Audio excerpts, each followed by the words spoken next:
கேரள மாநிலம் கோட்டயம் அருகே மேடான பகுதியில் ஹேண்ட் பிரேக் போடாமல் நிறுத்தப்பட்ட தனியார் பேருந்து பின்னோக்கி சென்று சாலையோர பள்ளத்தில் விழுந்த சிசிடிவி காட்சிகள் வெளியாகியுள்ளன. திருச்சூரிலிருந்து திருவனந்தபுரம் நோக்கி சென்ற அந்த பேருந்து உணவு இடைவேளைக்காக உணவகம் அருகே நிறுத்தப்பட்ட போது விபத்து நேர்ந்துள்ளது.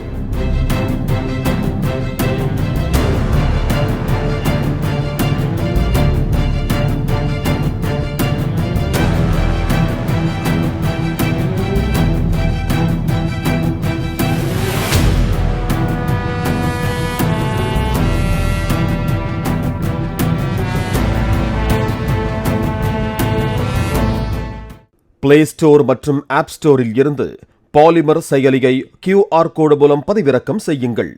செய்திகளை உடனுக்குடன் பெறுங்கள்.